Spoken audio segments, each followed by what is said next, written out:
Vers une presse sans journalistes? C'est la question que nous nous posons aujourd'hui dans votre grande table des idées. Très critiqués pour leur traitement médiatique des Gilets jaunes, les médias n'auraient pas joué leur rôle. Les médias seraient de parti pris, au service du pouvoir, déconnectés de leur base, loin du terrain.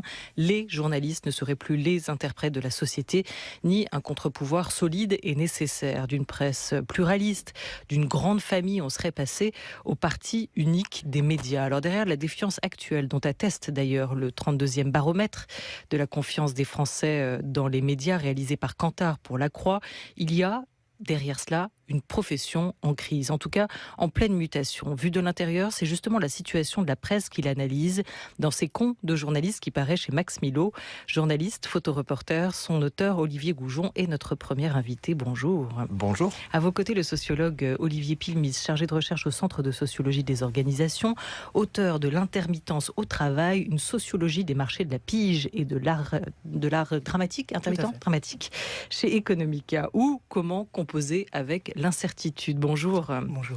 Et Thomas Pitrel, qui est à ma droite, journaliste à SoPresse, c'est-à-dire Society, SoFilm, SoFoot, un groupe fondé et dirigé par Franck Hanès, notre partenaire aussi dans cette émission. Bonjour à vous, Thomas Pitrel. Bonjour. Vous êtes avec moi pour interroger nos invités, mais peut-être aussi pour témoigner, parce que le groupe dans lequel vous travaillez, auquel vous appartenez, entre guillemets, a une manière bien particulière de fonctionner et pourra aussi, par son modèle, peut-être nous éclairer. Alors, qui sont ces cons de journalistes, Olivier Goujon? Est-ce que derrière ce terme, est-ce que vous abritez sous cet idiome unique toute une communauté assez homogène ? Non, alors d'abord la communauté est loin d'être homogène, et puis ce qu'on désigne souvent dans l'opinion publique par les journalistes, ça renvoie beaucoup plus précisément à alors certains disent élite, moi je ne dis pas élite, mais enfin à une micro-corporation de 200 à 300 personnes qui sont, et encore peut-être 200 personnes qui sont essentiellement des éditorialistes. Et c'est ça que l'opinion publique dit quand elle parle des journalistes. Ces cons de journalistes, alors mon titre est ironique évidemment, mais ça renvoie d'abord à un parler populaire et puis donc à une conception un petit peu radicalisante. On dit souvent c'est con de, quand on parle de métier, qu'on est souvent persuadé qu'on ferait mieux que son voisin, alors politicien, ailier gauche, journaliste, enfin. Et puis ces cons de journalistes, ça renvoie également à la faute des journalistes. Alors là, je caricature en disant les journalistes, mais on n'a pas vu venir tout un tas de problèmes qu'on aurait dû gérer bien en amont. La prégnance de la communication, la précarisation, enfin voilà, je pense qu'on va y revenir. Allez-y tout de suite. Du coup, ça, ce sont les causes de la crise que vous semblez avoir identifiées. Vous l'écrivez, mon métier meurt et je veux bien mourir avec, mais pas comme un con. On y revient. Quelles sont donc pour vous les causes de la crise? Alors d'abord de la défiance peut-être, et puis après on va parler ensemble aussi de la crise de la presse, crise économique, s'il en est. Alors oui, d'abord c'est le bon diagnostic, la crise de confiance, c'est l'aspect le plus grave de la crise du journalisme. Ça se traduit, vous l'avez dit, dans les enquêtes, on a vu le baromètre de La Croix, ça se traduit également dans, par exemple, le classement de la France au niveau, RSF publie un classement chaque année de la liberté de la presse. Il y a encore quelques années, on l'a oublié, mais on était 10e, là on est 30 ou 40e, enfin 35e je crois. Donc ça identifie clairement une crise de confiance. Cette crise de confiance, qu'on le veuille ou non, l'une des raisons essentielles, matricielles, c'est le fait que la presse française appartient à 9 ou 10 milliardaires qui possèdent 89 ou 90% des médias. Qu'on le veuille ou non, c'est-à-dire il y a toujours eu des patrons dans la presse, il y a toujours eu de l'argent dans la presse, mais aujourd'hui on est arrivé à une situation de concentration extrême qui dans l'opinion publique passe très mal, et ça crée de la défiance. En quoi ? C'est-à-dire que l'opinion publique peut imaginer naturellement que, vous savez, même en 2019, et même quand on parle d'une presse affaiblie, un journal, c'est encore du pouvoir. Et donc, l'opinion publique imagine facilement, et parfois à raison, parfois à tort, enfin je ne me prononce pas là-dessus, qu'on peut manipuler les médias à des fins ou commerciales, ou politiques, ou financière, économique, enfin voilà, quoi. Est-ce que ces changements de propriétaire, Olivier Pilmis, ont, à vos yeux aussi, d'après vous, transformé en profondeur aussi le modèle, le salariat qu'on peut trouver dans les médias aujourd'hui et dans la presse? Alors, pour être tout à fait honnête, je ne sais pas ce qui est réellement imputable au changement de propriétaire par rapport à des tendances plus longues. C'est-à-dire que, par exemple, si on prend le cas de la pige et des pigistes, qui est le cas que je connais le mieux, en fait, on observe une augmentation du nombre de pigistes depuis, en gros, le début des années 80, qui aboutit finalement, pour le dire très rapidement, à une dégradation des revenus, par ailleurs à une transformation des conditions d'exercice de la profession, qui vont dans le sens, par exemple, d'une accélération des rythmes, etc., à une dégradation objective de l'accès aux droits sociaux. Par exemple, on se faisait la remarque avant d'entrer en studio qu'il n'y avait pas plus tard qu'aujourd'hui une tribune qui avait été publiée dans Libération d'un ensemble de collectifs de pigistes et d'une série de personnes qui signalent des problèmes existants aujourd'hui dans le cas des pigistes. Et ce qui est intéressant, c'est que je me disais que lorsque je faisais ma thèse, il y a maintenant un peu plus d'une dizaine d'années, exactement la même tribune aurait pu apparaître avec exactement les mêmes termes. Preuve que de ce point de vue-là, en tout cas, à minima, la situation n'a pas changé, au sens où, en tout cas, ne s'est pas améliorée, pour dire le moins. Une tribune qui est parue hier, effectivement, dans Libération, revenue en baisse, retard de paiement. Après ce hashtag Paye ta pige, il y a ce collectif de journalistes pigistes qui appelle dans Libération les entreprises de presse au respect de leurs droits. Thomas Pitrel, vous l'avez signé ou vous appartenez à l'un de ces collectifs? Alors, je n'appartiens pas à un de ces collectifs pour la bonne raison que je ne suis plus pigiste depuis un peu plus de 4 ans, mais je l'ai été quand même pendant les 5 ou 6 premières années de ma carrière de journaliste. Alors après, j'ai relayé cet appel, parce que moi, c'est assez intéressant, parce que ce que vous disiez est vrai, c'est-à-dire que moi, en gros, j'ai commencé, je suis journaliste depuis environ 10 ans, et j'ai jamais connu autre chose que cette situation, en fait. Enfin, souvent on me dit la situation s'est dégradée, etc. Oui, effectivement, je pense que c'est de plus en plus dur. Mais le fait est que moi, quand je suis arrivé sur le marché du travail du journalisme, c'était déjà à peu près comme ça. Et j'entendais les témoignages des gens qui étaient journalistes depuis plus longtemps et qui me disaient avant c'était mieux avant, en gros. Je pense que la situation dans laquelle sont les jeunes journalistes, on va dire, aujourd'hui, en fait, ils ont même plus vraiment la possibilité de se poser la question, parce que c'est comme ça et pas autrement, en fait. Et j'ai du mal aujourd'hui à savoir comment la situation pourrait s'inverser. Je suis pas totalement sûr que ce soit en plus à cause de la concentration des propriétaires, parce que je me dis que s'il y a que 9 milliardaires qui possèdent l'essentiel des médias, c'est peut-être aussi parce que les gens lisent plus la presse, les chiffres de vente de la presse sont extrêmement bas, et que du coup, pour faire vivre un titre de presse tous les jours, il faut avoir énormément d'argent à perdre d'une certaine manière. Ou alors, c'est évidemment pas la seule raison. Il y a d'autres facteurs. Je disais juste, que ça crée naturellement de la défiance dans l'opinion publique. Ou alors peut-être aussi parce que l'union ferait la force. C'est un peu les mots d'un nouvel entrant dans ce monde-là, l'homme d'affaires Daniel Kretinsky, qui est en train de reprendre et a repris une partie des journaux de la presse française. Écoutez. L'idée d'investir en France, dans la presse, est une idée qui est bonne. C'était justement une décision complètement citoyenne. Une partie très importante de débats futurs qui va influencer la presse n'est pas un débat qui se passe au niveau d'un pays, mais qui se passe au niveau européen. Vraiment, il nous faut une régulation de GAFA beaucoup plus juste. Cette lutte ne peut pas se mener à partir d'un pays qui est petit. Il faut vraiment une coopération internationale. Et pour moi, intuitivement, le premier partenaire, pour des raisons émotionnelles et aussi partiellement pratiques, c'est la France. Dans le cas de Lagardère, aussi le côté industriel médiatique est très intéressant. Je pense qu'il y a vraiment beaucoup de travail que la presse Lagardère peut faire. Ce sont des très grandes marques, on parle de Elle, de Télé 7 jours, ce sont des journaux très identifiés en France. Vous garantissez là devant moi l'indépendance de tous les journalistes français des groupes, des journaux que vous êtes en train d'acheter? S'il y a un point vraiment très très fort de notre côté, c'est l'indépendance. L'indépendance est garantie pratiquement par le point suivant. Premièrement, on n'a pas des activités économiques importantes en France. Donc il n'y a pas un conflit d'intérêts. Ça peut changer. Parce qu'on peut s'imaginer que là, vous achetez de l'influence, vous allez connaître tout le monde. Voilà. Je vais vous dire pourquoi pas. Mais la réalité d'aujourd'hui, c'est ça. La réalité, c'est ça. Bon, on n'a pas entendu le pourquoi pas et son explication, de savoir si ça va le poser aussi comme un influenceur dans d'autres secteurs en France, et notamment peut-être celui de l'énergie.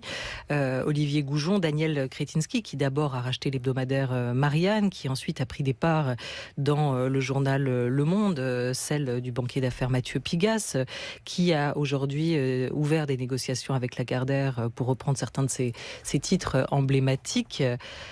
Quelle question ça pose pour vous, l'arrivée comme ça d'un nouvel entrant? Qu'est-ce que ça souligne? Que le mouvement de concentration se poursuit? Oui, mais enfin bon, au-delà de ça, j'allais dire lui ou un autre, il a posé la question de la liberté de la presse. Il a dit dans mes rédactions, voilà, tout le monde sera libre et puis on pourra écrire ce qu'on veut. Ça, c'est une déclaration d'intention que font tous. Je veux dire, Robert Hersan faisait déjà ces déclarations-là, puis on sait que...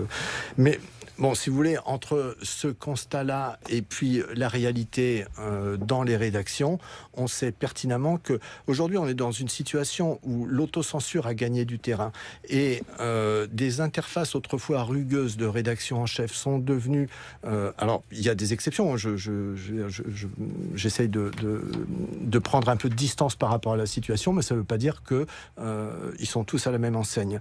Mais ces interfaces un peu rugueuses de rédaction en chef ont disparu au profit de rédactions en chef qui sont souvent des courroies de transmission entre l'actionnaire et la rédaction ne se sent plus très souvent protégée. Donc ça a deux conséquences. La première chose, c'est que ces courroies de transmission que sont devenues les rédactions en chef ne protègent plus leur rédaction et ne résiste plus à l'actionnaire. Et l'autre conséquence, c'est que les journalistes eux-mêmes ne se sentent plus en capacité de faire des propositions qui peuvent être dérangeantes à l'intérieur de rédaction. Clairement, en conférence de rédaction, amener un sujet qu'on sait être délicat par rapport à l'actionnaire, c'est difficile parce qu'on va se sentir seul le jour où on aura un problème. C'est-à-dire qu'on n'a pas confiance dans la rédaction en chef comme on avait confiance autrefois. C'est un autre aspect important. Et ça peut empêcher effectivement des liens de se tisser, liens sur lesquels vous insistez aussi dans vos études, Olivier Pilmis, qui quelque part réduisent ou disons sont comme des coussins par rapport à la précarité des journalistes pigistes, parce que vous montrez que beaucoup sont fidèles aussi à des rédactions et même s'ils n'en sont pas salariés directement sous la forme d'un CDD ou d'un CDI, avaient noué des liens de confiance avec leur rédaction et leur employeur jusqu'ici. Oui, tout à fait. L'expression de coussin que vous avez employée est extrêmement juste en fait, parce que c'est un peu comme ça que ça se présente, si je veux le dire un peu rapidement. C'est que l'un des enjeux de ce bouquin et de cette enquête, c'est justement de voir comment on arrive à juguler finalement cette précarité qui semble a priori nécessairement associée à des statuts du type pigiste ou CDD, parce qu'on parle beaucoup des pigistes, mais l'un des événements assez marquants des dernières années, si on regarde en tout cas les données de la commission de la carte de presse, sur laquelle on pourrait revenir par ailleurs, et relève plutôt de l'explosion des CDD lors de la période récente. Mais donc oui, en tout cas, l'un des éléments qui permet finalement de juguler cette précarité revient quelque part à instiller de la certitude ou de la régularité ou de la stabilité dans des relations d'emploi, qui fait en fait finalement que tout ceci ressemble assez vite à des sortes de quasi-rédactions, incluant généralement, mettons, un chef de rubrique ou un chef de rédaction ou un directeur de rédaction, selon les termes employés ici ou là, qui, entre guillemets, a fidélisé un groupe de pigistes et avec lesquels potentiellement il peut partir aussi à un moment donné. Mais à ce moment-là, on se retrouve dans une situation qui est plus vertueuse, on va dire, que celle qui malgré tout demeure le lot commun, soyons bien clairs, du pigiste qui doit voguer de pige en pige, de commande en commande, de rédaction en rédaction, dans le cadre de liens qui, quant à eux, sont des liens éphémères, instantanés, qui n'appellent pas particulièrement d'avenir. Olivier Goujon, vous repartez juste dans ce livre, Ces contes journalistes, beaucoup de votre propre expérience. Vous avez fait et réalisé énormément de reportages à l'étranger en partant comme indépendant, c'est-à-dire pas directement missionné par une entreprise de presse, financé pour beaucoup de vos voyages sur vos propres deniers. Est-ce que ces liens de fidélité avec certaines rédactions, vous les avez quand même connus et trouvés? Est-ce que ça, c'est en train de changer? Alors oui, je les ai connus. Ce que dit Olivier est très juste. Je veux dire très vite que je me suis appuyé pour certains chapitres du livre sur les travaux d'Olivier Pilmis qui sont sur la précarité et sur cette prolétarisation du tertiaire culturel qui sont essentiels. Oui, cette situation, je l'ai connue. Moi, je proposais, mon expérience a été celle d'un reporter. Ma légitimité sur le sujet, c'était celle du témoignage, celle de l'expérience de mes collègues et celle de l'enquête distanciée. J'étais à l'intersection de ça. Ce lien de confiance avec une rédaction, je l'ai eu. Par exemple, je l'avais à VSD, même si mon statut était celui d'un collaborateur extérieur, régulièrement fragilisé, également du point de vue de la loi. C'est-à-dire que les groupes de presse se permettent, avec les pigistes aujourd'hui, un traitement qui ne se permettait pas il y a 30 ans. Ça, c'est clair et net. Je veux dire, jusqu'aux années 80, on a professionnalisé le métier de journaliste, et depuis les années 90, depuis l'apparition de ces gros groupes, mais c'est pas la seule raison, je suis d'accord, on déprofessionnalise, c'est-à-dire que on fait reposer, si vous voulez, le paradoxe fondamental, c'est qu'on fait reposer de plus en plus lourdement sur les épaules de pigistes de plus en plus fragiles le poids d'une information de plus en plus difficile à débusquer et à analyser. Donc on est devant un paradoxe ontologique de la profession. Parce que concurrence des réseaux sociaux, parce que accélération aussi de l'information, parce que instantanéité, c'est en cela aussi où cette information est de plus en plus difficile à garantir. Tout à fait. Tout à fait. Je vous en prie, pardon. Je cite dans le livre, j'ai un chapitre dédié à la mort d'Oksana Shashko, à son suicide cet été, et je montre à partir d'études scientifiques d'économistes, notamment de Julia Cagé, comment l'événement de la mort d'Oksana Shashko s'est répandu dans le cours de la journée sur tous les réseaux. Et si vous voulez, à partir du moment où on a la première dépêche AFP, on a, dans les 4 minutes, on a 25% de reprise, et puis on arrive à la fin de la journée avec 300 sites qui donnent la même information, sauf que cette information n'a pas été vérifiée et qu'elle est largement fausse. Et donc, si vous voulez, on est dans une situation où l'urgence prime largement sur la vérification de l'information, et c'est également l'une des raisons de la défiance. Je voudrais bien qu'on revienne avec vous, Olivier Pilmis, et vous, Olivier Goujon, avant de vous redonner la parole, Thomas Pitrel, aux dernières informations, données qui nous parviennent de la commission de la carte d'identité des journalistes, qui recueille à travers cette carte qu'elle délivre aux journalistes professionnels beaucoup d'informations sur vous, sur nous. En 2018, moins de journalistes, une profession qui se féminise et qui se précarise. Voilà, dans les grandes lignes, le constat, la photographie de cette année 2018 dans la presse. Est-ce que ça confirme vos études, Olivier Pilmis, et est-ce qu'on pourrait un tout petit peu affiner sur la proportion de pigistes et le salaire médian aujourd'hui ? Alors, si on regarde effectivement les données de la commission de la carte de presse, on constate que, en fait, le nombre de pigistes et la proportion de pigistes demeure relativement stable, mais effectivement, il y a un volet donc de CDD que j'évoquais tout à l'heure, qui, quant à lui, accroît, sachant que ça, si on regarde le stock de cartes de presse délivrées une certaine année. Après, il y a également une pensée possible en termes de flux qui concerne les premières demandes, pour le dire rapidement, les nouveaux entrants, qui, quant à eux, sont désormais, pendant assez longtemps, jusqu'au début des années 2010, si je ne me trompe pas, les nouveaux entrants étaient plutôt embauchés en CDI. Depuis 2010, ils sont plutôt pas embauchés en CDI. Et si je regardais justement hier les données les plus récentes, et en gros, depuis l'année 2016, les nouveaux entrants dans la profession sont d'abord des pigistes, ensuite des CDD, et enfin seulement des CDI en proportion. Quant aux revenus, si on prend les revenus des journalistes, de manière générale, les revenus des CDI ou les revenus des pigistes, ils demeurent, selon les termes de la commission de la carte, relativement stable depuis un certain nombre d'années, sachant tout de même qu'on a affaire à une population qui vieillit. Ce qui veut dire que du coup, il n'y a pas de, entre guillemets, prime à l'ancienneté ou d'accroissement des salaires au fur et à mesure que la population vieillit, ce qui peut vouloir dire ou bien que les salaires de chaque journaliste, pour le dire un peu rapidement, demeurent le même d'une année sur l'autre, ou bien que quand un vieux journaliste, plutôt mieux payé, part, il est remplacé par quelqu'un qui gagne relativement moins que ne gagnaient les anciens entrants précédents. Ce qui, à ce moment-là, demeure une dégradation, entre guillemets, d'ordre, si j'ose dire, dynamique. Ceci étant, il y a quand même 2-3... les données de la commission de la carte de presse sont extrêmement intéressantes, elles sont très précieuses, évidemment. Elles posent néanmoins un petit problème qui est qu'elles ne portent que sur les journalistes qui ont la carte. C'est-à-dire d'abord ceux qui l'ont demandé et ensuite ceux qui l'ont obtenue. Et ceux qui ne l'ont pas, ceux qui ne l'ont pas aussi, ouais.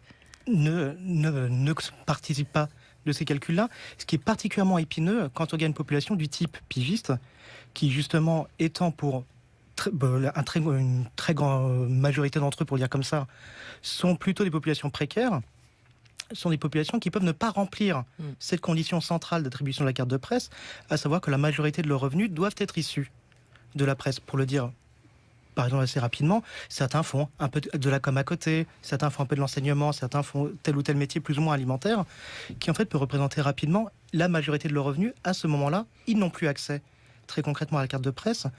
Donc on peut se retrouver dans une certaine mesure avec des données issues de la commission de la carte de presse qui sont biaisées, si j'ose dire, en défaveur de certains pigistes. Voilà, en tout cas, qui ne nous renseignent pas sur cette fameuse zone grise aussi qui existe aujourd'hui et dont vous parlez peu. Olivier Goujon, vous vouliez ajouter quelque chose? Après, je donne la parole à Thomas Pitrel. Très vite, à propos des données de la commission de la carte, pour dire que si on appliquait aujourd'hui les critères de sélection, d'accession à la carte de presse qu'on avait au début des années 2000, on aurait beaucoup moins de journalistes. On nous dit que le nombre de journalistes ne diminue pas. La réalité, c'est qu'on donne aujourd'hui des cartes de presse à 600, 700 et même parfois 500 euros par mois, alors qu'il y a 20 ans, on demandait un SMIC. Donc, voilà. Et encore une fois, Olivier a raison. Je veux dire, la carte de presse répertorie 6000 pigistes.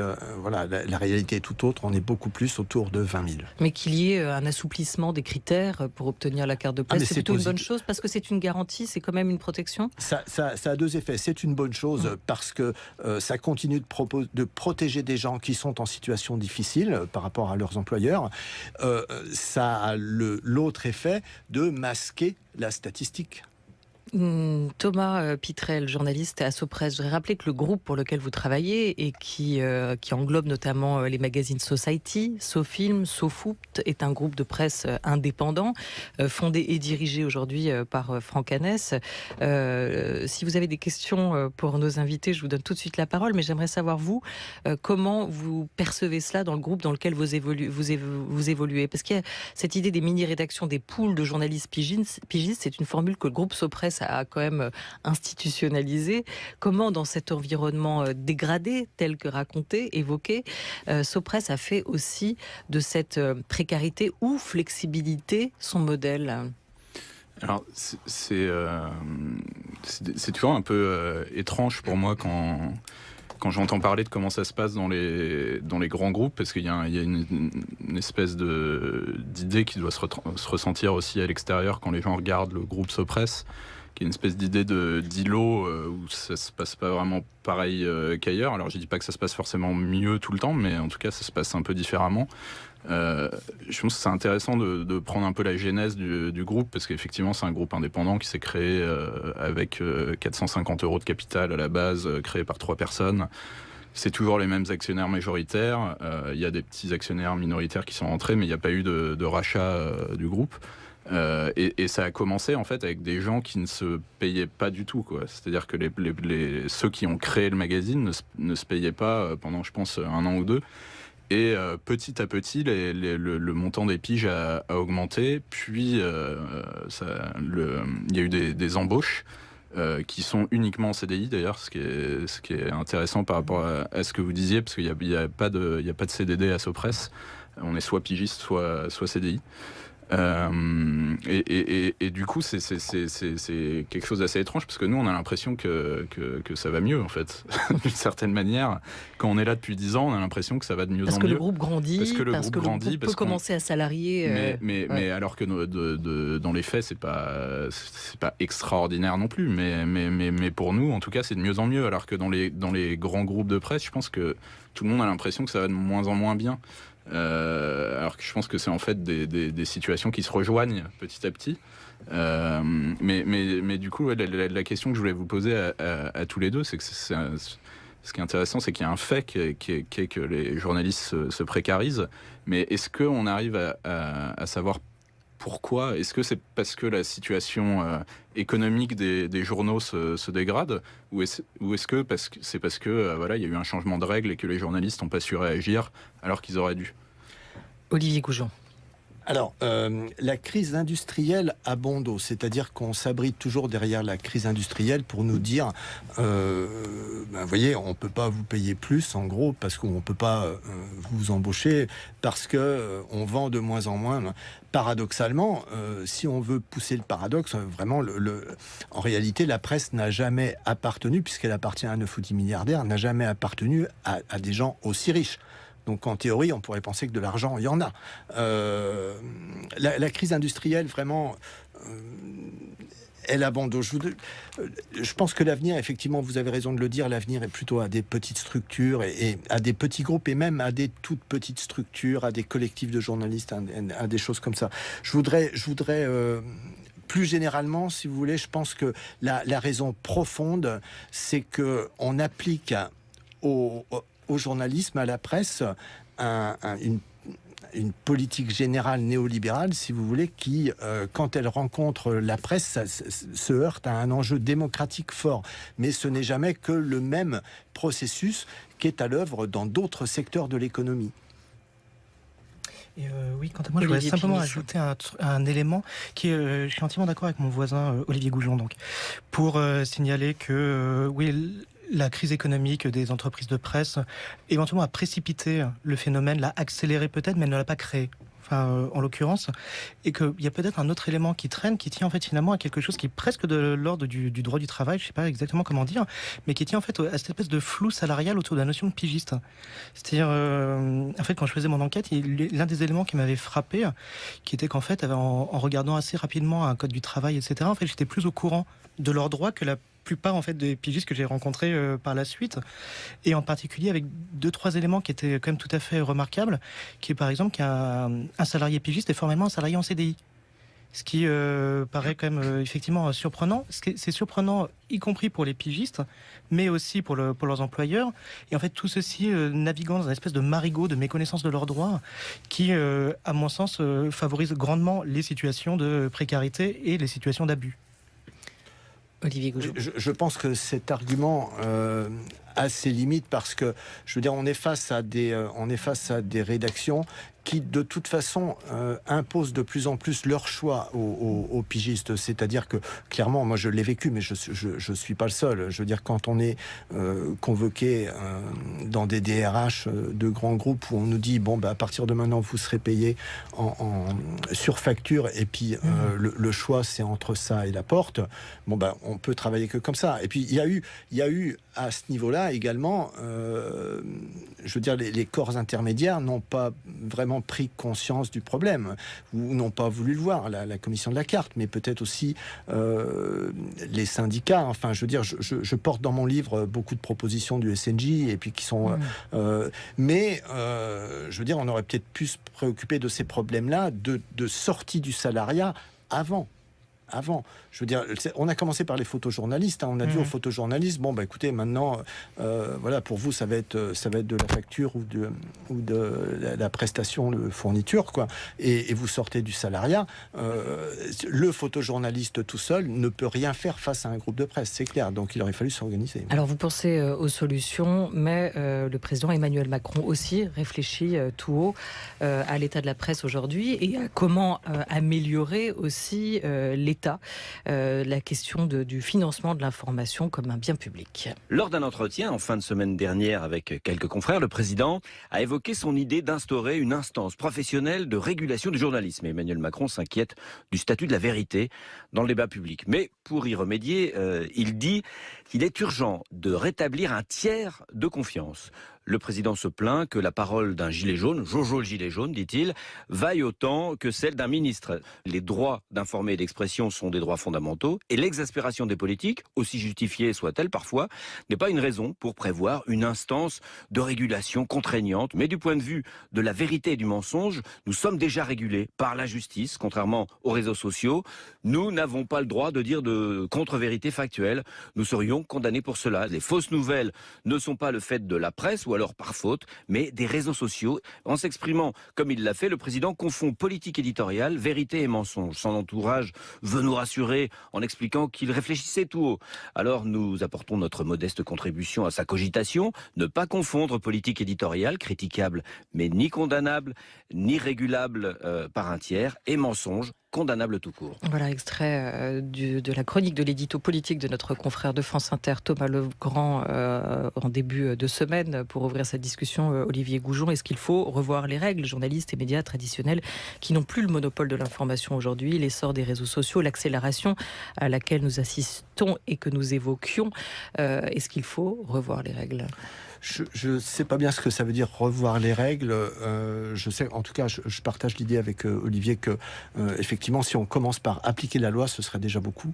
Je rappelle en 2 mots quand même que quand Emmanuel Macron parle il parle de maîtrise de l'information. Enfin, je veux dire, quand il parle de vérité, il faut se souvenir que Sibeth Ndiaye, qui était la directrice de la communication de l'Élysée, je le rappelle dans le livre, assumait, elle, de mentir quand ça pouvait servir son candidat. Donc, on est quand même loin d'une entreprise de vérité. Et puis, quand on parle de vérification de l'information, attention à ça.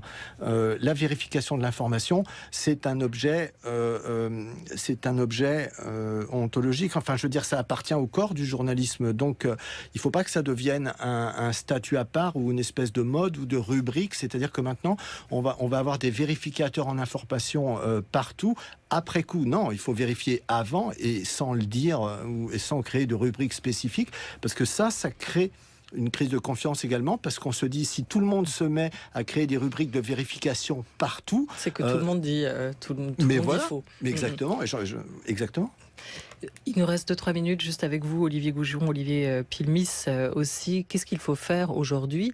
Alors, pour sortir la presse de cette crise, c'est peut-être un peu vaste comme sujet, mais en tout cas pour reconsolider certains fondamentaux et réassurer aussi le statut des journalistes pigistes, puisque ce sont les plus précaires ou les plus fragiles aujourd'hui, ou en tout cas qu'ils se perçoivent aussi comme tels. Alors effectivement, votre question est vaste et le temps est court, donc je vais simplement revenir sur 2 points. C'est effectivement, je pense en effet que l'amélioration de la situation économique des entreprises de presse serait une bonne chose.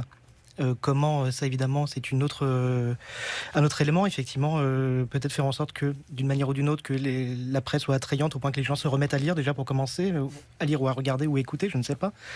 Effectivement, appliquer la loi serait pas forcément une mauvaise chose dans certains cas, parce que les abus sont quand même assez flagrants dans le cas des pigistes. Et simplement, pour revenir très rapidement sur cette idée macronienne de l'instance professionnelle de régulation, je relève simplement un point, c'est que en fait, c'est quand même une vieille idée qui traîne depuis au moins la charte des journalistes à la fin de la Première Guerre mondiale, qui a été redite dans mon souvenir dans la charte des journalistes de Munich dans les années 70, autour de l'idée de commission de déontologie. Mais entendez bien, commission de déontologie, à ce moment-là, c'est laissé aux journalistes.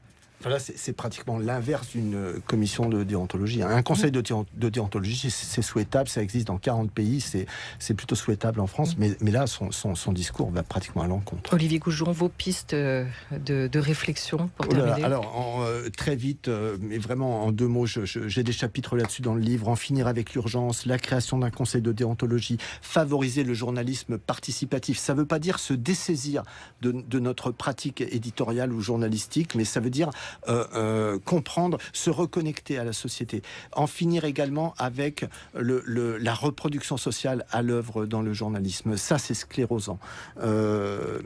En finir avec les entreprises de communication, reprendre possession de l'information, essayer de s'éloigner de tout ce qui nous a de l'infodivertissement. Comprenez que dans infodivertissement, par exemple, le mot important, c'est pas info, c'est divertissement. Il en faut aussi, voilà. Évidemment. Mais c'est de retrouver la frontière entre les deux, en tout cas. Exactement, tout à fait.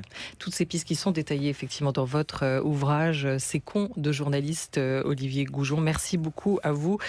Votre livre vient de paraître chez Max Milo. Merci à vous, Olivier Pilmis, L'intermittence au travail.